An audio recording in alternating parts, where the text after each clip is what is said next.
Chablais. Prévention, alimentation, optique. Tout s'explique sur Radio Chablais. La rubrique immobilière avec Pascal Rable de Blue Immobilier SA. Vente, gérance et mise en valeur de votre bien immobilier. www.blueimmobilier.ch. Pascal Rable, directeur de l'agence Blue Immobilier SA, est avec nous comme chaque mardi sur Radio Chablais pour nous parler d'immobilier. Aujourd'hui, nous allons aborder le sujet des taux hypothécaires. Bonjour Pascal. Bonjour Pierre, bonjour à tous. Pour commencer, pouvez-vous nous expliquer en quelques mots la définition du taux hypothécaire ? Alors la définition est assez simple. Lorsque vous souhaitez acquérir un bien immobilier, vous allez généralement faire appel à un établissement de financement afin que celui-ci vous prête une partie du montant de l'achat. Ça peut être une banque ou une assurance. La somme que l'on va vous prêter sera soumise à des taux d'intérêt que vous devrez payer usuellement chaque trimestre. Bien, c'est ce taux d'intérêt que l'on appelle le taux hypothécaire et celui-ci variera en fonction de la durée du prêt. On entend souvent que c'est le moment idéal pour acheter de l'immobilier car les taux hypothécaires n'ont jamais été aussi bas. À combien est-ce que l'on se situe actuellement avec les taux hypothécaires ? En fait, ça varie en fonction de la durée de l'emprunt. Certaines personnes bloquent des taux sur quelques mois, d'autres sur 2 ans, 5 ans ou 10 ans. Avec certains établissements de financement, vous pouvez même maintenant bloquer des taux jusqu'à 25 ans. Mais pour répondre à votre question, il faut dire que sur le principe, plus la période est courte, plus le taux hypothécaire est bas.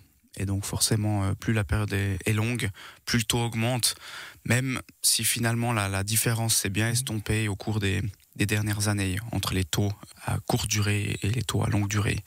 Mais pour vous donner un ordre de grandeur, on se situe actuellement aux alentours de 1% de taux d'intérêt et ça peut varier de quelques dixièmes en fonction de la durée, de la qualité du dossier de l'emprunteur, de la politique de l'établissement de financement et quelques autres facteurs encore. Et qu'est-ce qui décide du taux hypothécaire à appliquer ? Alors, ce qu'il faut comprendre, c'est qu'un taux hypothécaire repose sur 2 principes. Vous avez le coût de revient et la marge. Donc, le coût de revient, c'est le coût de refinancement. Si vous voulez bien, la banque, elle va aller emprunter sur le marché des capitaux une certaine somme en contrepartie de garantie financière et paiera une sorte de loyer. Et c'est donc ce loyer qui constitue le coût de revient. Et le deuxième point, c'est la marge de la banque, afin que celle-ci puisse couvrir tous ses frais, comme par exemple les salaires de ses employés pour leur activité d'analyse et de conseil, les coûts de leurs locaux, les frais administratifs qui sont engendrés par le crédit, comme l'encaissement et l'amortissement des intérêts, la prime de risque en cas d'impayé, et encore la marge bénéficiaire. Bah voilà, c'est un peu comme n'importe quelle société qui pratique du commerce. Vous avez un prix d'acquisition et une fois que vous additionnez tous vos frais et votre bénéfice, eh bien, vous avez votre prix de revente. Et là, voilà, c'est le même principe, sauf que le produit de commerce, finalement, c'est de l'argent. Donc si je comprends bien, c'est principalement les marchés financiers qui décident des taux hypothécaires ? Oui, c'est exactement ça. Les charges des établissements, elles ne fluctuent pas tellement. Ce qui varie, c'est surtout les marchés financiers. Et c'est donc ça qui a une influence directe sur les taux d'intérêt pratiqués par les banques. Pour quelles raisons les taux étaient-ils si hauts il y a encore quelques années et qu'aujourd'hui on atteint un taux historiquement bas, proche de zéro ? Alors ça, c'est une très bonne question. C'est vrai que si on voulait développer complètement la réponse, on s'écarterait un peu du domaine de l'immobilier. Mais ce qu'il faut comprendre, c'est que, comme j'ai expliqué avant, les taux sont fixés principalement par les marchés des capitaux.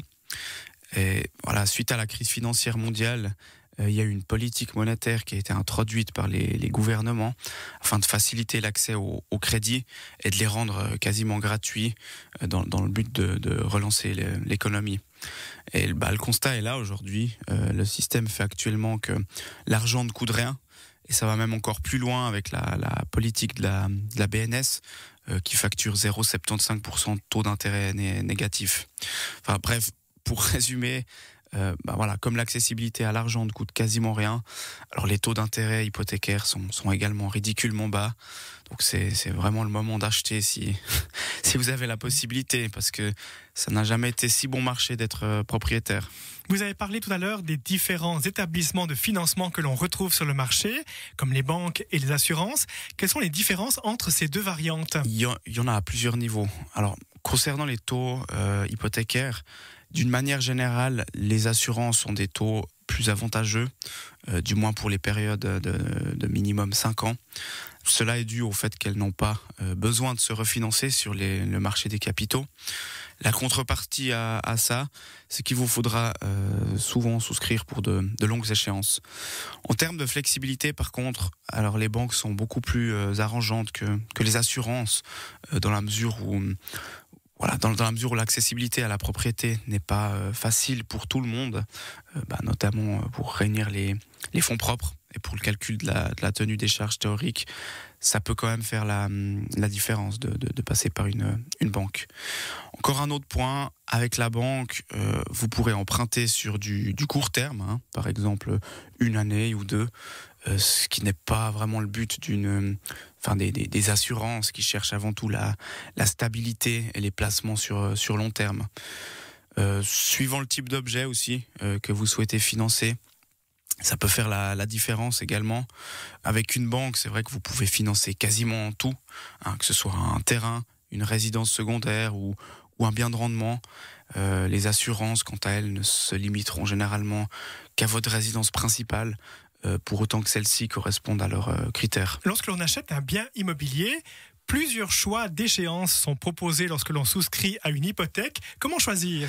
Ça dépend de vos objectifs en fait.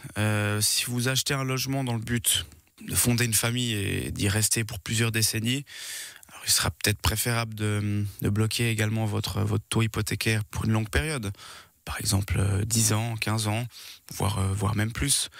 Alors vous aurez en fait une totale maîtrise de votre budget ménage, ce qui n'est pas à négliger, disons. Et puis si vous achetez dans un but d'un investissement financier, ou si c'est une solution temporaire, parce que ça arrive aussi parfois que certaines personnes achètent pour quelques années, alors ce sera plutôt préférable de prendre des échéances plus courtes, afin de ne pas payer de pénalité de sortie si vous résiliez. Après, vous avez aussi la possibilité d'acheter un bien immobilier et de faire un mix des deux, c'est-à-dire de bloquer plusieurs tranches avec des échéances différentes, une à un taux variable ou à court terme et l'autre pour une longue période. Merci Pascal Rable pour ces informations.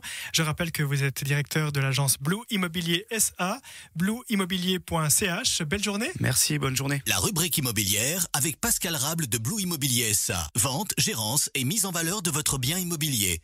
www.blueimmobilier.ch